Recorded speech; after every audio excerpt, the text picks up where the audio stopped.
Okay. والهدي إلى صراطك المستقيم صلى الله عليه وعلى آله وأصحابه حق قدره ومقداره العظيم. اللهم نور بالكتاب بصري وأطلق بلساني اشرح به صدري واستعمل به جسدي بحولك وقوتك فإنه لا حول ولا قوة إلا بك سبحانك لا علم لنا إلا ما علمتنا إنك أنت العليم الحكيم. ولا حول ولا قوة إلا بالله العلي العظيم. أما بعد. Alhamdulillah, malam ni kita sambung musalli, kitab musalli. Kita berada di penghujung berkaitan dengan apa? Ancaman meninggalkan sembahyang.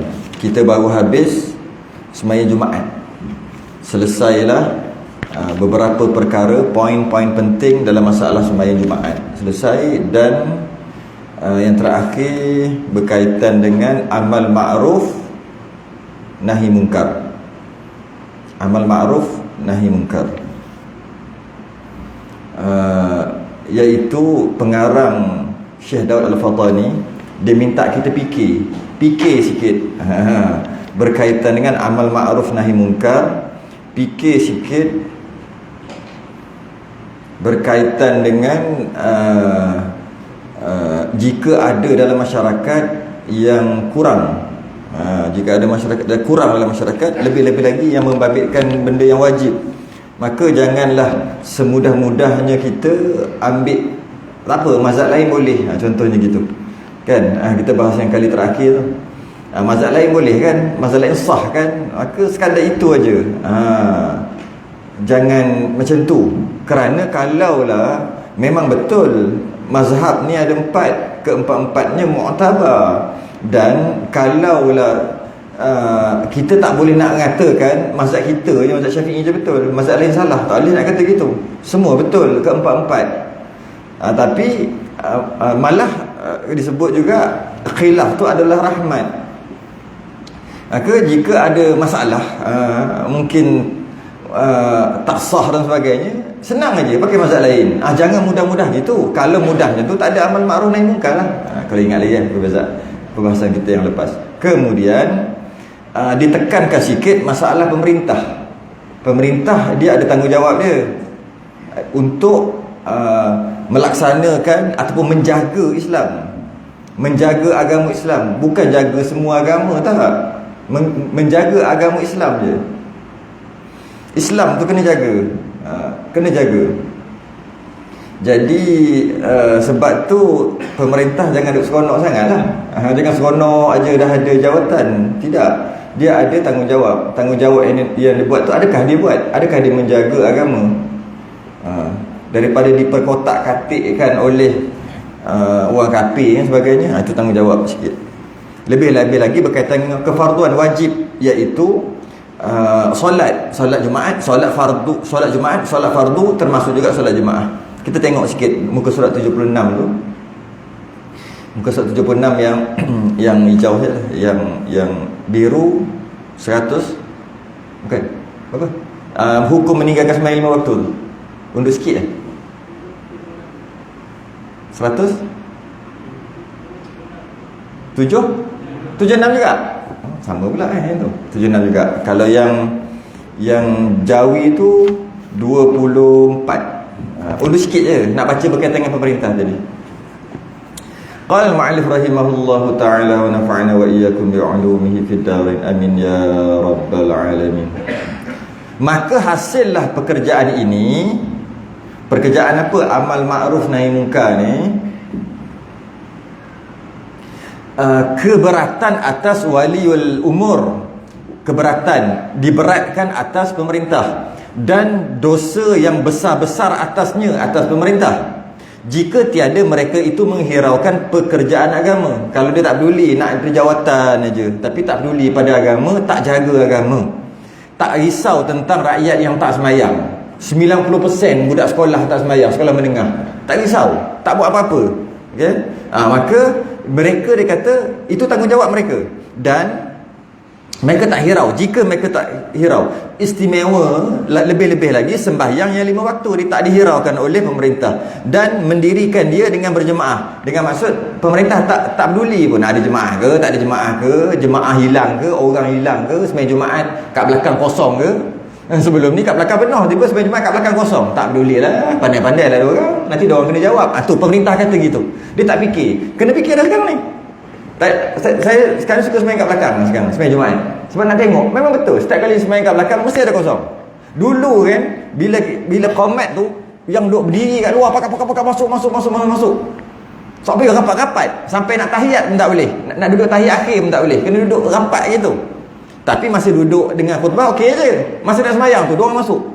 Sekarang bila nak sembahyang, masuk ada kosong 2 3 4 5 saf. Setakat ni semua masjid gitu. Setakat saya sembahyang kat belakang. Jadi pemerintah kena risau lah. Mana orang hilang macam mana? Mana orang sudah hilang? Kena colek ke apa ni? Kena buat sesuatu. Tak buat sesuatu, itu sembahyang Jumaat tu. Sembahyang jemaah lagi lah. Nampak macam banyak sebab jarak. Bila dah tak jarak, alamak, ini je tinggal. Dah lama dah. Bukan hari ni je. Sebab hari ni je baru kita, maksudnya hari tu baru sekarang ni baru ada yang rapat-rapat. Itu pun tak rapat sangat pun, sebab tak 1/4 lagi. Kalau rapat betul-betul, baru perasan, mana orang? Sebelum ni ramai sembahyang jemaah biasa. Sebenarnya bukan sekarang je, dah hari tu lagi, tahun lepas lagi. Kita tak perasan sebab buat jarak nampak macam banyak. Tak apalah, kena buat sesuatu kan. Kena buat sesuatu. Pemerintah kena buat sesuatu. Dia tak boleh biar je. AJK kena buat sesuatu. Kena buat apa? Contoh makan kambing apa lah. Kena buat satu lah. Kena buat lah. Hari-hari kambing pun tak apa. Nak ajak orang balik ni, kena buat sesuatu. Kena, tak boleh biarkan. Kena buat sesuatu. Buat. Tak tahulah macam mana, tapi kena buat sesuatu. Fikir buat sesuatu. Sebab bila dia tu ada jawatan, dia ada tanggungjawab dia. Tanggungjawab dia fikir kan. Fikir. Kalau tak mau fikir, takut-takut dipersoalkan nanti. Betul dia kata kat sini, dan mendirikan sembahyang Jumaat seperti disuruh syarak, lebih-lebih lagi sembahyang Jumaat. Okey, masuk. Maka adalah ia daripada yang terlebih ingkar, yang terlebih ingkar daripada segala yang mungkar. Ingkar ni dah jadi bahasa Melayu kan. Sebenarnya ingkar tu mungkar lah. Tapi mungkar pun dah jadi bahasa Melayu. Terlebih ingkar daripada segala mungkar. Bahasa mudah faham. Yang paling jahat di antara yang jahat. Apa dia ni? Tinggal sembahyang ni lebih jahat daripada jahat. Kita fikir dalam kepala kita apa yang paling jahat? Dia lagi jahat. Dia tu apa? Tinggal sembahyang. Adakah kita rasa begitu? Tu rasa kita gitu ke? Lagi sambung lagi. Dan terlebih akbar, terlebih besar daripada kabair. Kabair tu jamak daripada akbar juga. Jadi maksudnya kabair itu macam inilah, dosa yang terlebih besar daripada dosa-dosa besar yang lain. Kan dosa besar kan banyak, zina, merompak, kan banyak kan dosa besar. Termasuk tinggalkan sembahyang. Paling besar di antara yang besar-besar adalah tinggal sembahyang. Soal lagi, sekali lagi, adakah kita rasa gitu? Tak rasa. Tu masalah, kena rasa lah. Terlebih afhash daripada segala muharramat, terlebih keji, fahsyak, terlebih keji daripada segala yang keji-keji yang diharamkan. Maknanya nak bagi tahu kat sini, tinggal sembahyang ni satu perbuatan yang dosa yang paling besar. Dosa yang paling besar. Lepas tu keji yang paling keji. Kalau bab keji, kita biasa bayangkan zina keji. Dia lebih keji daripada, tinggal sembahyang lebih keji daripada zina. Kita nampak dosa besar apa? Merompak, bunuh. Dia lebih. Ataupun staraf. Kalau tak lebih pun staraf. Macam mana nak tahu lebih ke tak lebih? Tengok hukuman. Kalau hukuman tu sama berat, staraf lah. Bunuh, apa hukumannya? Bunuh balik. Tinggal sembahyang, bunuh juga. Mati je, pancung. Sama-sama. Kalau kita kata lebih berat daripada bunuh pun, kita kata sama berat dengan bunuh. Tinggal sembahyang. Tapi soalan balik, adakah kita rasa gitu? Kita rasa ni. Jadi kalau kita tengok benda yang kata yang yang berdosa, berjudi, terasa berdosa, tinggal sembahyang, rasa juga berdosa. Mana lagi berat, berjudi dengan tinggal sembahyang? Rasa berjudi lagi, sedangkan tinggal sembahyang lagi besar dosa dia, kena rasa gitu. Minum arak, minum arak orang Melayu jangan lah, memang rasa keji, memang keji pun, mana lagi keji daripada tinggal sembahyang? Keji minum arak lagi, rasa hakikatnya tinggi tinggal sembahyang lagi. Jadi rasa tu dah hilang. Dedah aurat rasa keji lah, teruk sungguh macam tak cukup kain, berzina, macam tak boleh kahwin aja. Kahwin senang je nak kahwin, tapi duduk berzina juga, duduk dah aurat juga, nampak aib kat situ. Sembahyang pun dosa juga. Dia tak rasa macam sepatutnya sembahyang tu lebih lagi rasa gitu. Itulah kita melihat dosa-dosa lain lebih aib, lebih keji daripada sembahyang. Sebab itulah ramai orang yang berpuasa tapi sembahyang tak, tinggal sembahyang. Tak percaya tengok nanti. Kalau ada kalau dekat belah-belah KL sana pasar Ramadan tu hebat, panjang sampai tak larat nak jalan. Kita kan nak cerita pasal pasar Ramadan, masa jalan tu bawa pahala puasa penuh. Balik kosong. Macam-macam ada, pakai seksi, semua puasa, mulut kering, bibir kering, nampak sangat muka puasa tu. Sebab kita boleh tengok orang kafir pun ada, dia beli. Orang kafir seronok lagi buat makan ni, dia beli juga. Kita boleh tengok muka dia, muka tak puasa lah. Kita boleh nampak. Tapi yang Melayu ni, yang lelaki pakai rantai, bangle tu pakai rantai sini, emas, pakai macam-macam tulisan ni, dekat baju, dekat seluar terkoyak, pakai kalau perempuan pakai seksi, rambut berkarat, pakai kuku ni cat color. Kita tengok tu memang taklah tuduh, tapi tak sembahyang. Ke boleh kata jangan cakap mungkin dia sembahyang walaupun dia color kuku warna merah. Maknanya sekali dia nak sembahyang, dia ambil tina, dia cuci lepas tu dia ambil uduk, dia sembahyang, habis tu dia color balik. Lepas tu nak sembahyang balik, dia buang pakai tina lah dia punya kan. Lepas tu dia buang balik gitu kan. Rambut karat tu macam mana? Dia ambil kelorok boh, dah hilang semua karat-karat tu, dia ambil uduk macam tu kan? Macam mana? Masa nak mandi wajib dia nak botak kan? Botak kan tak tunggu-tunggu. Kita boleh kata tak sembahyang lah, sebab tak lalu air, tapi puasa. Tapi puasa. Kenapa jadi itu? Sebab kita menganggap tak sembahyang tu taklah berat sangat. Dosa tu dosa, tapi kalau nak banding dengan curi tu kena mengena dengan orang. Curi orangnya jahat tu, tapi tak sembahyang ni kita dengan Allah je. Dia jadi gitu. Sedangkan nanti tengok tu, sebesar-besar kabair, terlebih afhash dan muharramat, paling haram, kalau kena kata paling haram, paling keji, paling berdosa, paling besar. Senang je nak tahu, tengok hukum Islam lah, baru tahu berat tak berat. Mari kita tengok hukum Islam. Orang yang minum arak, hukum Islam sebat. Orang yang mencuri, hukum Islam potong tangan. Orang yang merompak, hukum Islam potong tangan, potong kaki, silang sebelah-sebelah. Merompak dengan mencuri bezanya, mencuri tu diam-diam, merompak pergi depan, tu beza merompak, tapi sama curi lah juga tu, tapi beza kat situ. Sebab tu dia potong tangan, potong kaki, sebelah-sebelah, silang. Tinggal puasa, hukum Islam penjara, takzir. Berjudi sebat, zina sebat kalau tak kahwin lagi, kalau dah kahwin rejam. Jadi tinggal sembahyang hukuman mati, pancung. Jadi kita tengok arak kena sebat, nak sebat doktor kena cek, doktor kena yakin, kena sign tak mati kalau sebat, baru boleh sebat. Kalau pakcik ni minum arak ni sebat 3 kali, KO, game over. Memang tak boleh sebat, walaupun telah dihukum tu dia minum arak, tak boleh. Jadi syarat untuk dihukum orang yang minum arak, syarat yang pertama jangan mati. Mencuri, nak potong tangan sama, doktor kena sign, kata lepas potong tu dia tak mati. Tak tahu dia ada kencing manis ke apa, kalau potong-potong memang mati lepas dari tu, maka tak boleh potong. Habis tu macam mana? Masuk penjara ke apa ke, ikut bergantung pada Tok Hakim lah. Tapi tak boleh potong tangan. Jadi maknanya mencuri, dia punya Dia punya hukuman jangan mati. Mencuri jangan mati, minum arak jangan mati, hukuman dia. Buatlah apa hukuman, jangan mati. Tinggal puasa, penjara, sama juga. Hukumannya jangan mati. Kalau mati tak boleh hukum orang yang tinggalkan puasa. Orang yang berjudi, hukumannya jangan mati, iaitu sebat. Kalau sebat sekali je mati, tak boleh sebat, kena buat hukuman lain. Biasanya penjara lah. Dia tak lepas.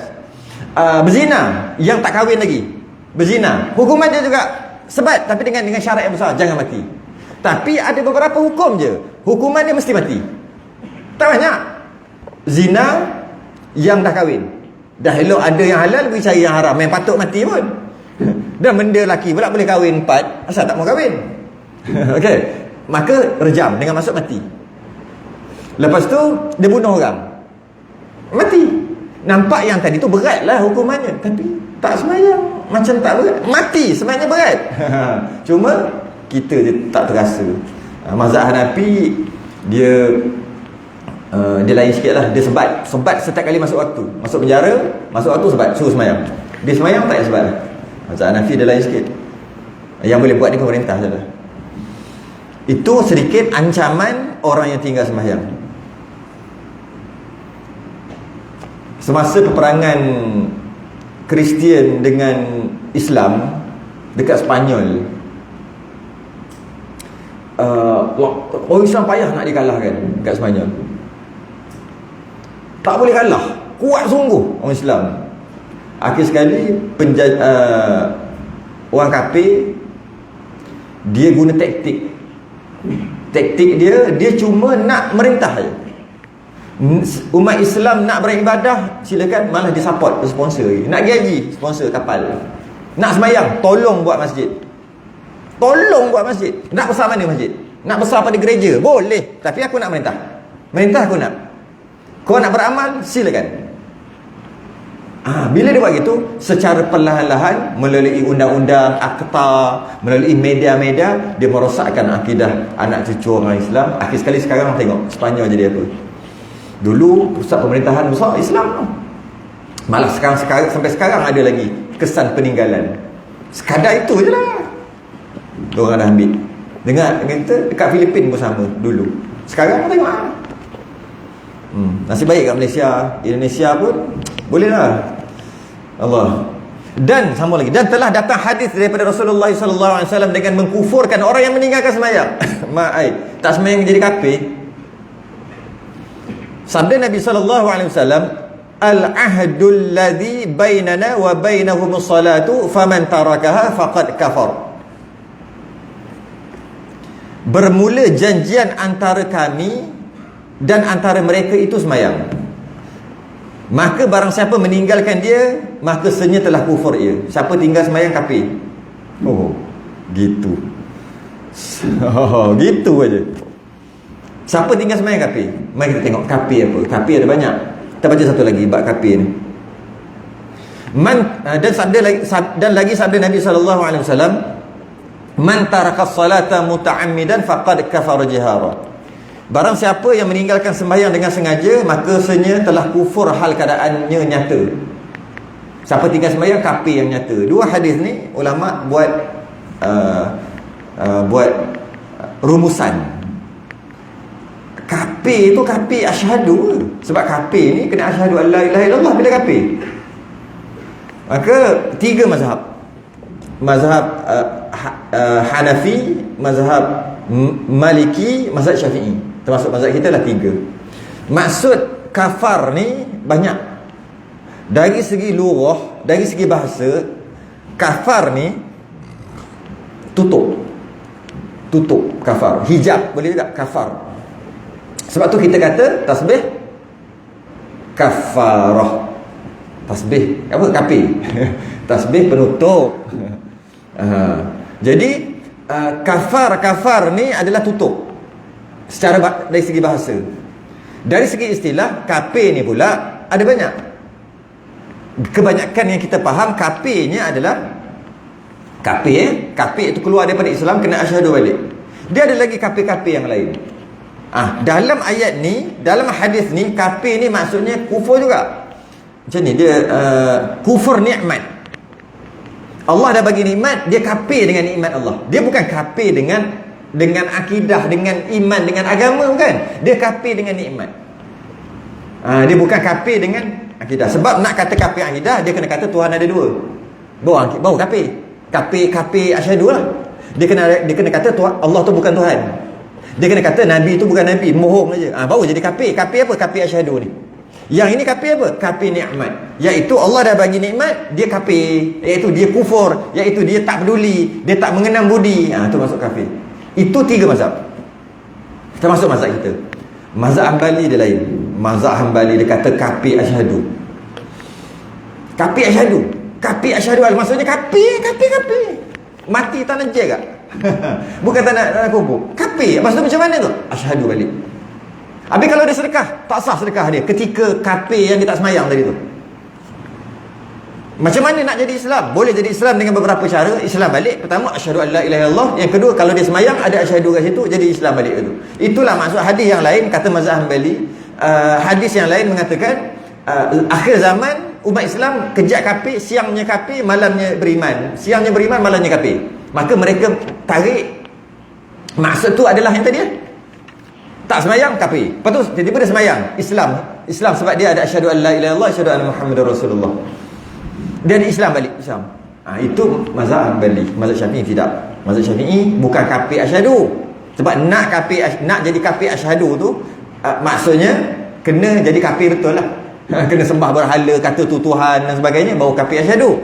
Selain daripada itu dia tak jadi.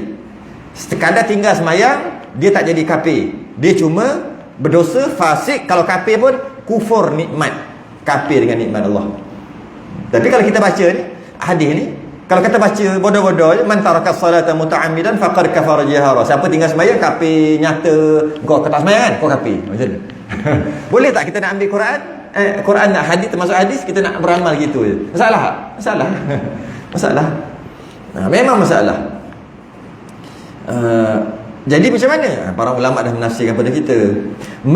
Dan pada hadis yang lain, man taraka salata faqad bari'at minhu zimmatullahi wa zimmatu Rasulillahi sallallahu alaihi wasallam. Barang siapa meninggalkan sembahyang, maka sesungguhnya telah lepaslah ia daripada janjian Allah dan Rasulnya. Maksudnya Allah tak jaga dah dia. Allah tak pandang dah dia. Allah tak peduli kat dia. Itu maksudnya tak dapat rahmat Allah lah. Dan lagi sabda Nabi sallallahu alaihi wasallam, man hafadha 'ala salati kanat lahu nuran wa burhanan wa najatan yaumal qiyamah. Allah, saya baru baca hadis ni bulan lepas. Nak kena syarah balik, tapi baca di tempat lain. Kena syarah balik lah. Kitab apa ni? Isyahul Afrah. Tapi yang datang ni bukan orang yang tu, kena cakap balik kan macam mana. Ini antara ujian bagi orang yang mengajar. Kadang-kadang baru 3 hari je syarah. Tiba kena balik. Walaupun kita yang berbeza, nak kena syarah balik. Baru je lepas, boring pula. Tapi itu orang lain yang dengar, ni orang lain dengar. Jadi nak tak nak kena sabar lah. Sabar. Saya baca. Sebab orang sini tak dengar. Live pun tak tengok. Bulan lepas je baru kan? Tak sampai bulan lepas rasanya. Awal bulan. Tempat lain lah. Tahulah tempat lain. Tapi itulah. Nak bagi sebiji macam hari tu balik lah. Tapi dah rasa macam baru lepas cakap je. Allah. Tak apa. Mari kita tengok. Man hafadha 'ala salati kanat lahu nuran wa burhanan wa najatan yaumal qiyamah. Barang siapa memelihara atas sembahyang, dia sembahyang tak tinggal, adalah ia baginya nur dan burhan, bukti dia tu orang beriman, yakni petunjuk. Samalah bukti petunjuk dan kelepasan pada hari kiamat. Dapat lepas pada hari kiamat dengan masuk syurga lah sesiapa yang sembahyang. Yang ada baginya nur, uran muhajjalin. Dengan kita ambil wuduk, nanti dekat padang mahsyar, muka kita akan bercahaya, tangan kita akan bercahaya, kaki kita akan bercahaya. Dia panggil uran muhajjalin. Cahaya kesan daripada wuduk akan cahaya. Dan Nabi akan kenal kita dengan cahaya tadi. Nabi kenal umat aku. Mari. Sebab bukan kenal seorang-seorang, tak. Kenal daripada cahaya. Umat lain tak ada cahaya. Itu maksud nur. Burhan iaitu petunjuk. Dengan maksud kalau kat padang mahsyar tu dia tahu nak buat apa. Sebab dekat padang mahsyar tak tahu nak buat apa. Nak tunggu nak masuk mahkamah. Tapi tak start lagi. Tak panggil lagi. Nak buat apa? Kita ada petunjuk. Mungkin kita petunjuk kita dapat pergi ke satu tempat, dapat teduhan arasy, tak panas dah. Boleh macam-macam petunjuk kita dapat. Di situ mungkin kita dapat petunjuk tu, ikut belakang Nabi je. Oh, lagi best. Ataupun minum telaga Kausar ke, jalan-jalan tak tahu nak pergi mana, tak kenal orang, juta, bilion, trilion orang, tak berapa banyak daripada Nabi Adam. Tengok jin lagi, jin pun ada, tengok apa ni, tengok macam-macam, tak tahu nak pergi mana. Tiba-tiba terasa nak pergi ikut ni. Tiba-tiba jumpa Nabi, ya? Nabi pun tengok kita, Huran Muhajalin, mari sini umat aku, ikut minum air telaga Kausar. Minum-minum tak haus sampai selama-lamanya. Mana tahu nak jumpa tu, ada orang tak jumpa-jumpa, ada orang tersesat-sesat, ada orang berenang di dalam peluhnya sendiri, dekat sangat, panas sangat sampai ni sini, macam-macam. Ada orang berjalan dengan muka, macam mana jalan muka tak tahulah, macam-macam. Ada orang naik kenderaan, sebab dia ikut banyak korban, naik kenderaan, macam-macam ada. Kita tiba-tiba dapat petunjuk, nampak kok sini kot, pergi kau ni, akhir sekali kita dapat mungkin teduhan arash, dapat kebaikan. Itu masuk petunjuk. Dan kelepasan pada hari kiamat lah dapat lepas. Wa man lam yuhafiz 'alaiha lam takun lahu nuran wala burhanan wala najatan. Barang siapa tidak memelihara atasnya, tak memelihara semayang, tak semayang, ataupun semayang tak semayang, ataupun semayang tapi main bantai aja, tak belajar, tiada ada nurnya, tak ada nur, dekat muka dia. Mungkin wudunya tak sah, nak ada nur apa? Dan burhan, tak ada burhan, tak tahu nak pergi mana. Tak ada tak ada panduan. Wala najatan, dan tiada kelepasan, tak lepas di hari kiamat, susah di hari kiamat. Wa kana yaumal qiyamati ma'a fir'aun wa qarun wa haman wa ubay bin khalaf. Pada hari kiamat dia akan bersama dengan Fir'aun, Qarun, Haman, Ubay anak Khalaf. 4 orang ni. Ini sedikit cerita lah. Ini kita bercerita hari ini. Cerita 4 orang ni yang Nabi sebut, siapa tak semayang dia akan duduk belakang bendera 4 orang ni. Soalannya, kenapa duduk 4 orang ni? Kerana orang yang beriman, orang yang sembahyang, dia akan duduk di bawah bendera Nabi masing-masing. Setiap Nabi ada bendera masing-masing. Setiap Nabi ada telaga ataupun kolam masing-masing untuk diberi minum kepada umat dia. Semua Nabi ada. Semua ada. Kecuali Nabi yang tak ada satu, seorang je Nabi yang tak ada kolam. Sia ada. Tak ada lagi sian. Dia ada apa? Dia ada apa? Nabi apa? Semua ada kolam. Semua Nabi dan Rasul ada kolam untuk umat dia, untuk bagi minum. Kecuali seorang Nabi yang tak ada. Oh betul, tak cerita kat sini lagi. Kalau cerita kat sini mesti dia boleh jawab. Nabi macam dah betul tadi bunyi. Leh kat depan lah. Nabi Saleh tak ada kolam. Habis tu dia nak bagi umat dia minum apa? Dia ada unta, minum susu. Kenapa tu? Kisah tu kena tengok kisah Nabi Saleh dengan untanya. Samalah juga air, janji air lah, air. Tiba-tiba diorang ni yang tak semayang ni duduk atas belakang 4 orang, bendera 4 orang ni, iaitu bendera Firaun, Qarun, Haman dan Ubay. Maka ulama mengatakan, kenapa 4 orang ni, padahal ramai lagi yang jahat-jahat.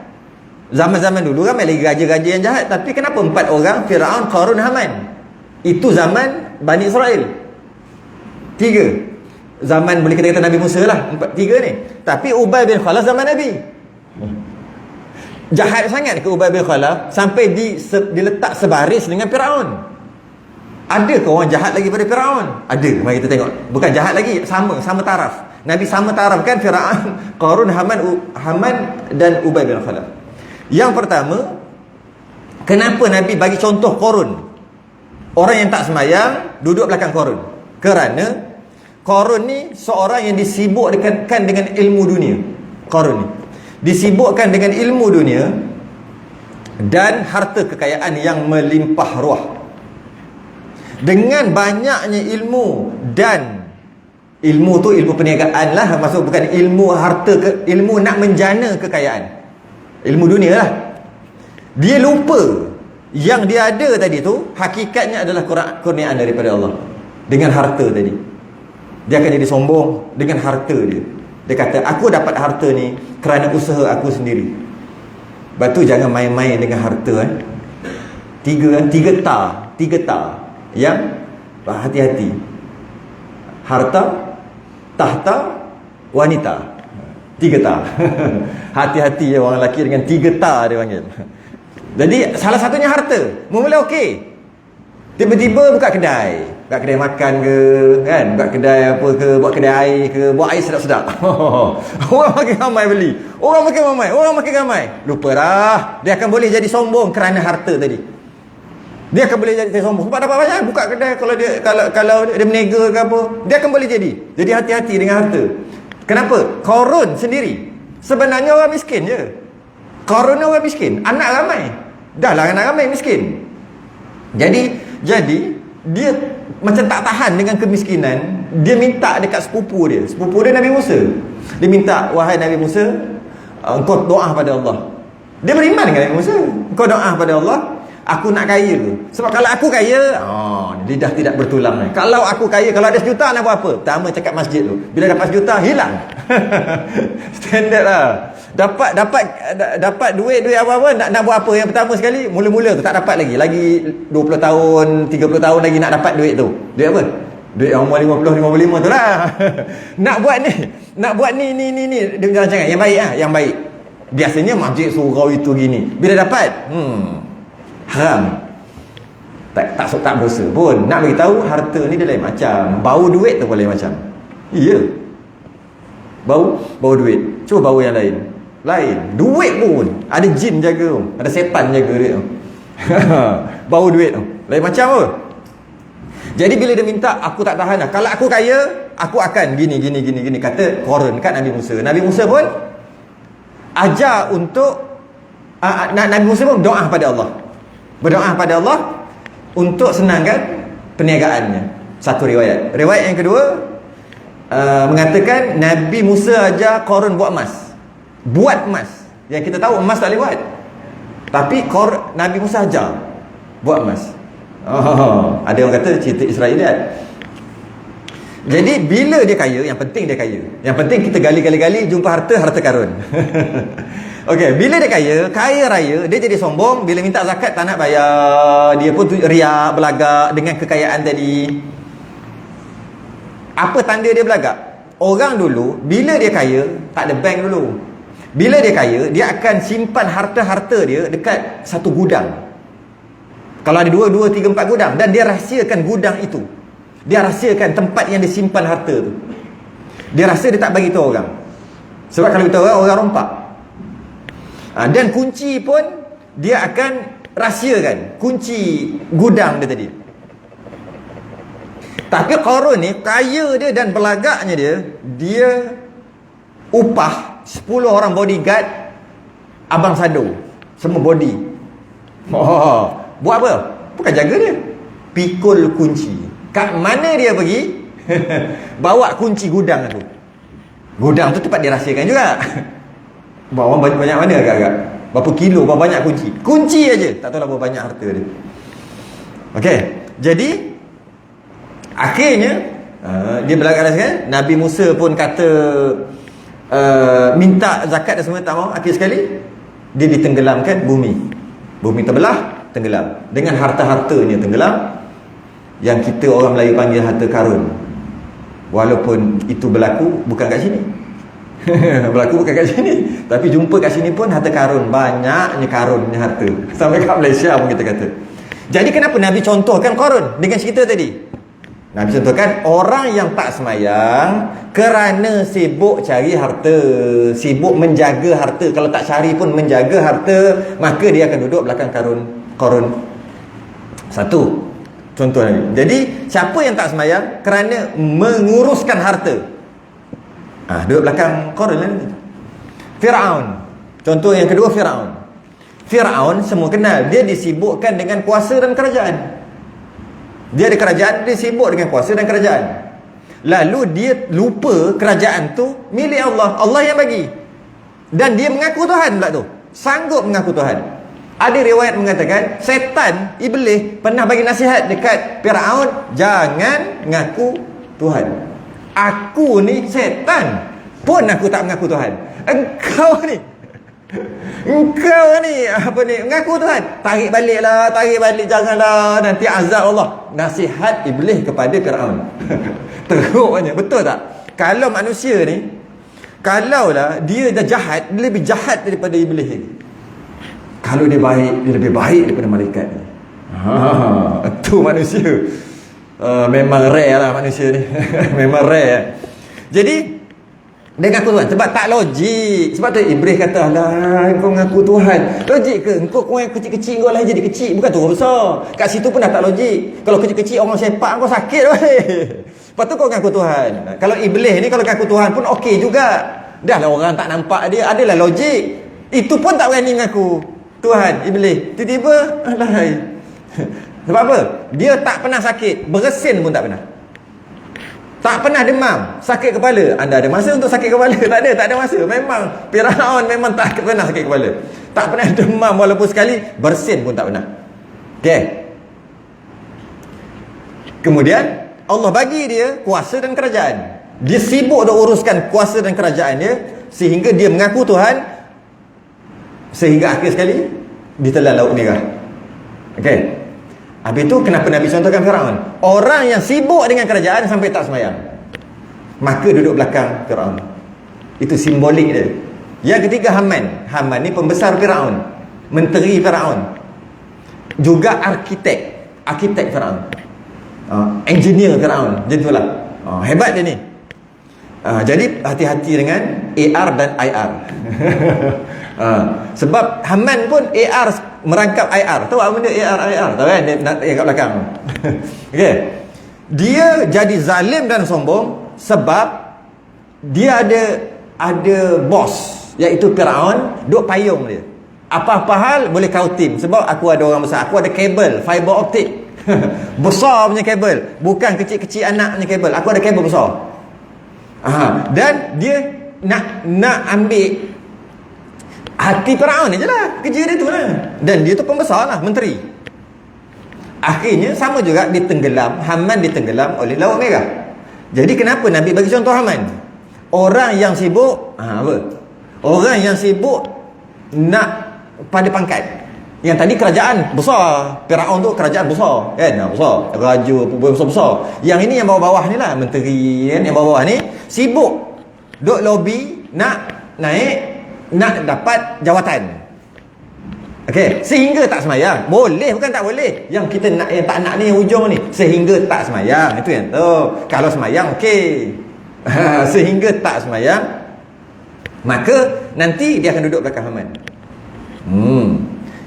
Ada orang cerita masa nak pilihan raya, adalah seorang YB ni, tak disebutlah siapa, atas sebab keselamatan. Dia nak, lama cerita lama lah. Setiap kali dia pergi nak raya undi, pergi rumah orang, setiap kali tu dia kata ada sejadah nak sembahyang. pergi rumah orang sebelah, ada sejadah nak sembahyang. Pergi rumah sebelah, ada sejadah nak sembahyang. Hati-hati, berdosa buat gitu. Tak boleh nak main-main gitu. Dia nak tunjuk, aku pun sembahyang jugalah. Setiap rumah yang dia pergi bagi sumbangan, minta sejadah nak sembahyang. Sembahyang apa tu? Tunjuk apa gitu? Nak sembahyang sah katanya. Yang keempat, Ubay bin Khalaf.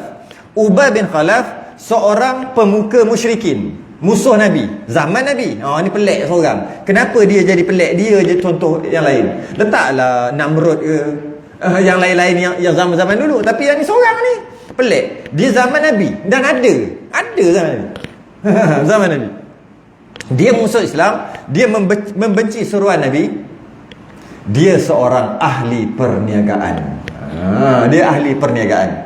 Jadi Ubay bin Khalaf simbolik orang yang tak solat sebab nega. Jadi hati-hati dalam nega. Pasal malam paling ramai waktu maghrib sampai isyak. Semayang orang yang menega pasal malam. Ada dulu pasal Ramadan, lepas je masuk buka puasa, sibuk dah kemas sampai isyak baru balik. Tak semayang. Menega pasal Ramadan. Orang macam ni duduk belakang Ubay bin Khalaf. Dia sibuk dengan perdagangan dan perniagaannya. Tapi taklah besar sangat salah dia. Nak dibariskan dengan Firaun kan. Sekarang dia musuh Nabi je lah. Kita tengok beberapa kisah Ubay bin Khalaf. Ubay, ada seorang lagi sahabat Nabi, Ubay bin Ka'ab. Jangan bertukar, itu sahabat Nabi tu. Orang yang fasih, yang hafal Quran dan sebagainya. Itu Ubay bin Ka'ab. Itu jangan, itu orang baik. Ini Ubay bin Khalaf. Tengok hadis tadi, Ubay bin Khalaf. Tu Ubay bin Khalaf. Satu cerita Ubay bin Khalaf, dia ni pernah satu ketika bila Nabi menyampaikan dakwah, Nabi kata kita kena beriman, kita buat baik, nanti kita akan dibangkitkan, akan berlaku hari kiamat, kemudian dia akan dibangkitkan di padang mahsyar. Kita ni semua yang mati-mati zaman Nabi Adam lagi akan dibangkitkan semua untuk disoal di mahkamah. Lepas tu Ubay bin Khalaf ada lah waktu tu. Ada. Kemudian dia pergi cari tulang. Dia ambil tulang, dia bawa pergi depan Nabi. Tengah-tengah Nabi doa, jahat tak jahat. Dia hilang kejap, dia cari tulang. Tulang lembu ke tulang unta ke, dia ambil. Nabi tengah dia bagi tahu buat baik, kita akan dibangkitkan, Allah akan bangkit kita. Dia letak tulang tadi, kata, hai Muhammad, betul ke engkau ni? Orang yang dah mati akan hidup balik? Nabi kata, ya betul. Ya, dia akan hidup balik dan akan dipersoalkan. Dia ambil tulang tadi, dia patah dulu. Pak. Engkau bohong. Sebab tu dia setara dengan Firaun tadi. Depan-depan orang ramai ni. Orang yang nak beriman pun jadi macam goyang lah. Engkau kata macam ni. Kau tengok tulang yang hancur, tulang yang dah patah, lepas tu dia akan hidup balik. Nabi jawab, ya, dia pasti hidup. Allah akan menghidupkan. Dia yang menghidupkan kamu, dan dia akan mematikan kamu. Dia maha berkuasa. Nabi sambung lagi, dia akan memasukkan kamu ke dalam neraka Jahannam. Dia sambung lagi, dia akan mematikan kamu, wahai Ubay. Dia telah menghidup, dialah yang menghidupkan kamu, dan dia akan mematikan kamu, dan dia akan ambil kamu humban dalam dalam neraka Jahannam. Ubay bin Khalaf kata, tak mungkin yang tulang yang telah rosak dan hancur akan jadi hidup balik. Itu engkau reka aja. Dia berdebat dengan Nabi. Nabi diam. Panas kau. Diam kejap. Tak lama lepas pada tu turunlah wahyu, turunlah ayat Quran yang biasa kita baca. Kita sangat biasa baca. Lain kali bila kita baca ayat ni, biar terasa meremang dulu lama. Sebab kita dah faham cerita ni. Dia panggil asbabun nuzul. Turun ayat apa yang selalu kita baca ni?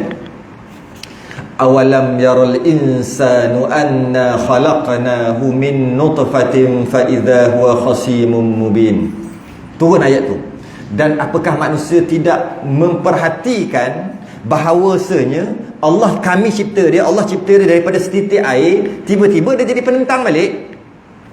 Sambung, wa daraba lana mathalan wa nasiya khalqah qala man yuhyil 'idhama wa hiya ramim.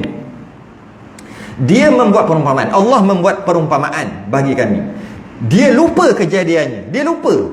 Sebelum ni dia tak ada, tiba-tiba dia ada. Dia lupa. Dan dia berkata, siapakah yang dapat menghidupkan tulang belulang yang telah hancur luluh? Itulah. Qala man yuhyil 'idhama wa hiya ramim. Tu ayat Ubay ni. Ubay bin Khalaf. Dia kata, yang dah hancur boleh hidup balik. Turun ayat. Qul yuhyiha alladhi ansha'aha awwala marrah wa huwa bikulli khalqin alim. Katakanlah, ia yang nak hidupkan balik tulang ni, dia hidupkan oleh Tuhan yang menciptakan dia juga. Tiba-tiba jadi penentang. Jadi penentang. Maksudnya tak pelik pun. Pelik ke? Allah dah hancur lebur dah, Allah hidupkan. Tak pelik langsung.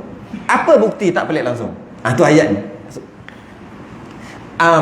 Apa bukti tak pelik langsung? Dia mula-mula tak ada. Kita yakin tak sebelum ni kita tak ada? 100 tahun lepas kita tak ada. Kita yakin tak? Confirm. Kita sendiri kita yakin tak? Aku ni tak ada 100 tahun lepas. Yakin tak? Tak yakin? Ke 100 tahun lepas dia? Tak ada tak? Yakin tak? Yakin sungguh-sungguh. Macam mana kita boleh yakin? Mak kita beritahu kan? Orang beritahu. Dan kita perhati logik tak ada. Sebab kita mana sedar? Kita sedar kita dah ada kan? Mungkin boleh kata umur 6 tahun kot baru sedar, baru teringat. 5 tahun, 6 tahun, ada yang 7 tahun baru teringat. Yang aku ni dah ada. Kita mana dah sedar masa mula-mula lahir? Tapi sekarang ni kita yakin tak? Dulu Kita tak ada. Yakin sangat-sangat. Dulu aku tak ada. Sekarang aku ada. Allah yang menciptakan daripada tak ada kepada ada. Kita. Okey. Kemudian kita mati. Yakin tak kita akan mati? Yakin juga. Walaupun tak mati lagi. Tapi kita yakin. Kita boleh sekarang ni ainul yakin. Boleh tengok. Ilmu yakin rasanya tak mati. Dia tak ilmu yakin. Sebab dengan ilmu baru yakin. Kena belajar bahawasanya seorang hidup akan mati. Tak payah. Ainul yakin terus. Tengok semua. Mati. Semua orang mati. Hakul yakin tu mati dulu. Ainul yakin sekarang ni. Maka kita akan yakin akan tak ada lepas ni. Okay. Akan tak ada. Boleh tak kita yakin kita akan dihidupkan balik? Boleh. Kenapa? Daripada tak ada kepada ada Allah cipta. Itu lagi susah daripada yang memang dah ada nak bagi jadi ada balik. Lagi senang. Sebab dia dah ada benih. Dah ada benih dah. Iaitu benih tu maksud dah ada dah, tulang yang dah hancur dah. Allah hidupkan balik. Senang aja. Sebab daripada tak ada langsung kita, tiba-tiba Allah balik jadikan kita jadi ada. Itu lagi susah. Kan? Itu lagi susah. Lepas tu hancur lebur, ada lagi lah. Masih lagi ada tapi dah hancur. Kemudian daripada hancur terus jadi balik. Susah? Tak susah langsung. Susah lagi daripada tak ada kepada ada. Tak ada kepada ada pun dah boleh jadi.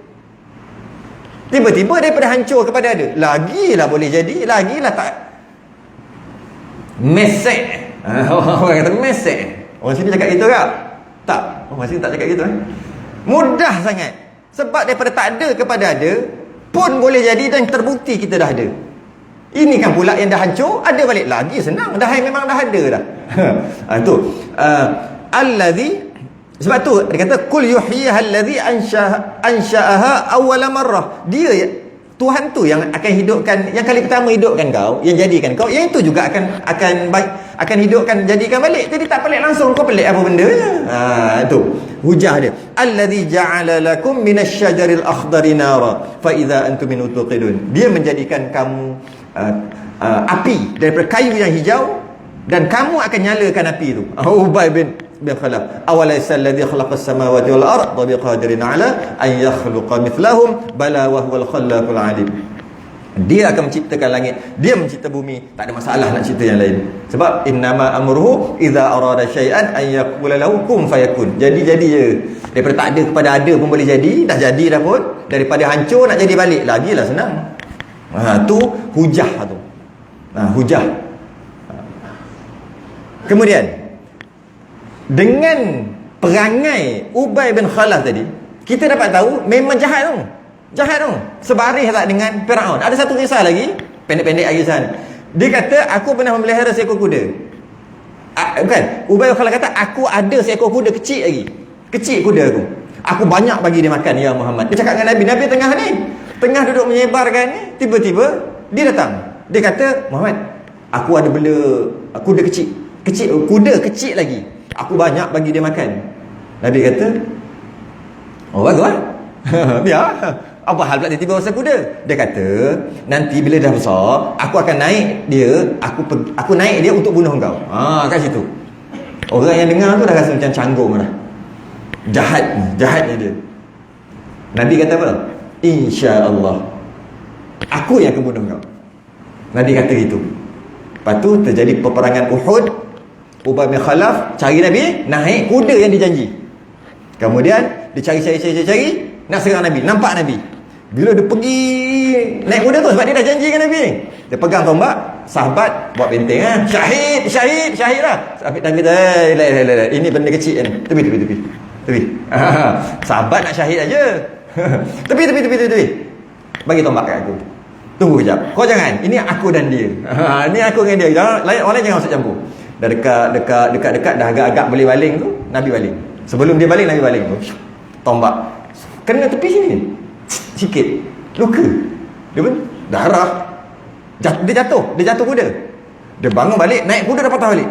Dia tengok darah sikit lah, macam kena pisau gitu. Sikit aja.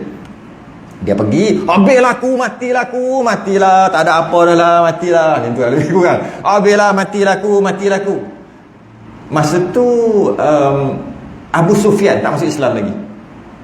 Abu Sufyan dia tengok, lah, dah hilang dah pun darah. Sikit aja pun. Engkau menjerit macam kau nak mati dah. Matilah aku, matilah. Muhammad baling tombak kat aku. Kena sikit kat sini. Matilah, matilah.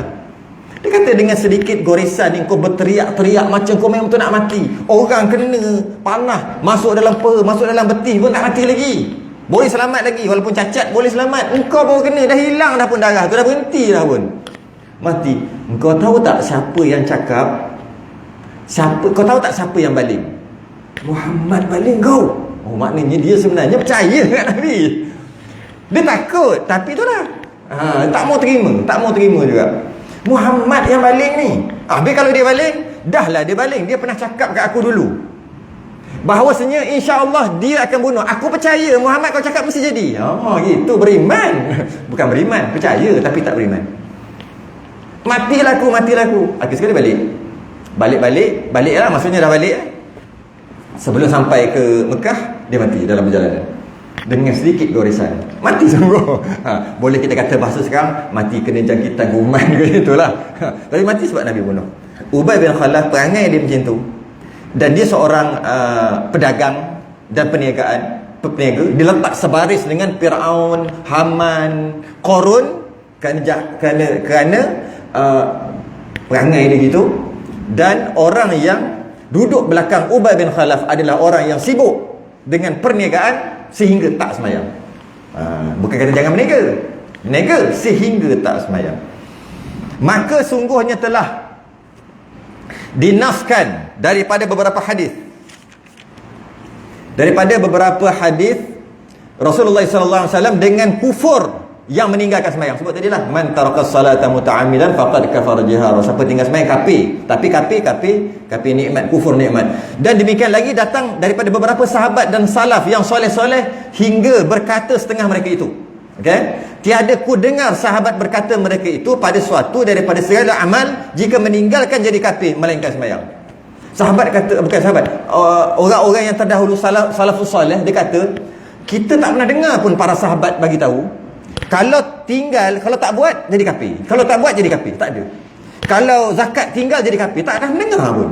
Tak pernah kita dengar pun. Kecuali satu je, semayang kalau tinggal jadi kafir. Maknanya meninggalkan semayang ni benda besar. Sama sebut tadilah, kafir tu 3 mazhab. Kufur nikmat, 1 mazhab Hambali, kafir betul, kafir asyhadu. Maka takut olehmu. Kemudian maka takut pada ketika meninggalkan semayang, takutlah tinggal semayang atau meninggalkan sesuatu daripadanya atau tinggal mana-mana rukun, maka bahawasanya jika tiada engkau perbuat seperti yang demikian itu, tinggal juga semayang, maka sesungguhnya binasa engkau setengah daripada orang yang binasa dan rugilah engkau dunia dan akhirat. Maka yang demikian itu ialah orang yang kerugian yang amat nyata. Nabi tengok dekat ketika Isra' dan Mi'raj, orang pukul dia sendiri. Bukan pukul, hantukkan kepala dekat dinding, hantuk pecah kepala, elok balik, hantuk pecah kepala, elok balik. Nabi tanya, ya Jibril, ketika Isra' Mi'raj, apa cerita ni? Kenapa dia hantuk-hantuk, lepas tu dah pecah, hantuk balik, kenapa dia buat kerja gini? Maka kata Jibril, dia terlalu menyesal sesalan yang tak sudah. Macam lagu je. Sesalan tak sudah. Sesal sungguh sehingga kalau boleh aku nak semayang, nak balik-balik. Antuk kepala, antuk menyesalnya, antuk kepala pecah. Lepas tu ada balik, elok balik. Lepas tu aku tak semayang, antuk lagi menyesalnya. Lain melihat. Hati-hati kita dalam masalah sembahyang. Habis kita kepada stesen dia. Ini kena berhenti awal sikit sebab saya dah bawa kambing dah ni. Tak adalah awal sangat pun. Berhenti dekat tanggungjawab orang, dan demikian lagi wajib atas kita bahawa kita keraskan atas ahli dan anak kita dan orang yang di bawah hukum kita pada mendirikan sembahyang. Ajar anak pula, pergilah sembahyang. Tak sembahyang lagi kan, pergilah. Mak dah suruh banyak kali kan, ayah dah suruh kan, pergilah. Macam tu ke? Atau woi, pergi sembahyang ke? Macam mana? Macam mana? Ke tembak ke macam mana? Macam mana nak suruh anak sembahyang tu? Cara-cara Nabi ajar. Kita akan buatlah macam tu nanti. Wallahu a'lam. Sambung akan datang. Kita sudahi dengan tasbih kafarah dan masuk. Ya. Betul ke? Dalam perang kata bumi itu tak kuat, tapi mentari kuat. Okey, bagus soalan tu.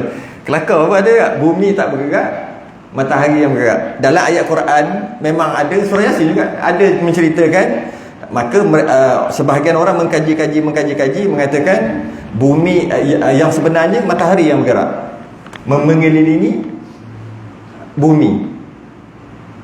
Yang kita tahu selama ni bumi yang bergerak mengelilingi matahari. Sebenarnya dua-dua bergerak mengikut orbit ataupun paksinya.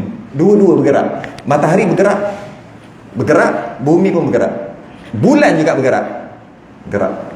Gitu. Bergerak. Semua bergerak. Jangan kita kata bumi tak bergerak. Tapi kalau kita baca ayat ada ayat Quran sekali lalu memang nampak seumpama. Sebab tu dah kita kata kita bolehlah nak bagi hujah-hujah tu. Tapi sebenarnya dalam bab tu saintifik betul dalam bab tu. Tak semua saintifik betul. Tapi yang ni betul. Yang dia iaitu bumi bergerak mengelilingi matahari. Betul. Habis itu kalau bergerak, kalau bergerak pula laju kan. Saya tak tahu lah berapa laju, ribu laju lah.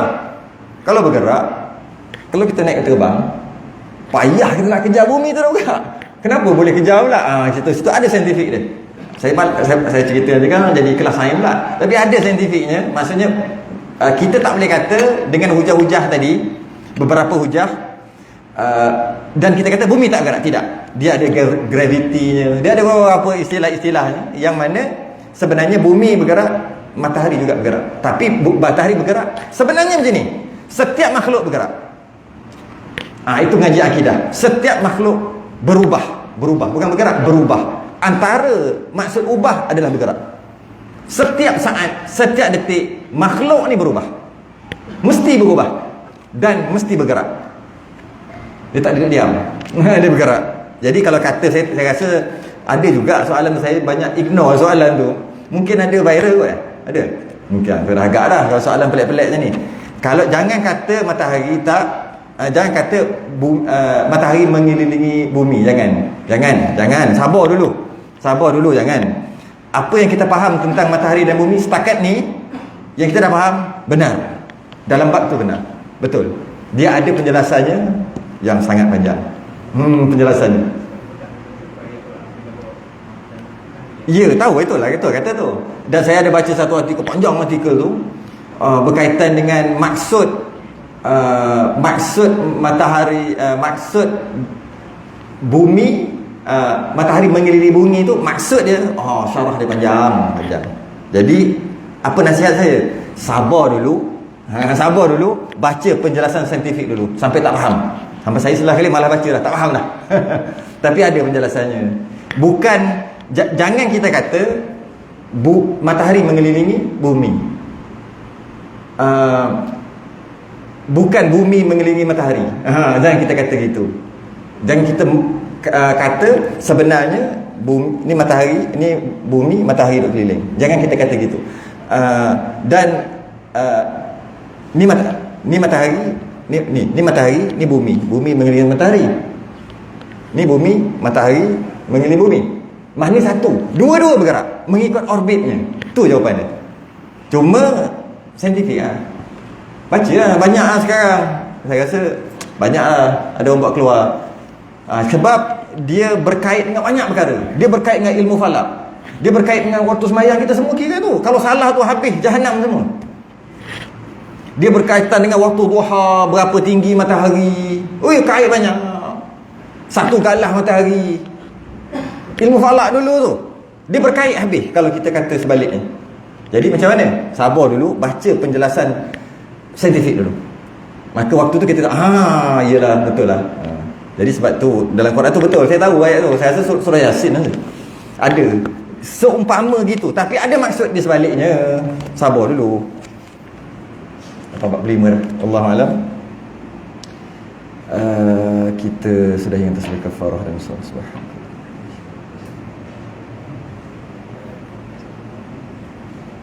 Assalamualaikum warahmatullahi wabarakatuh.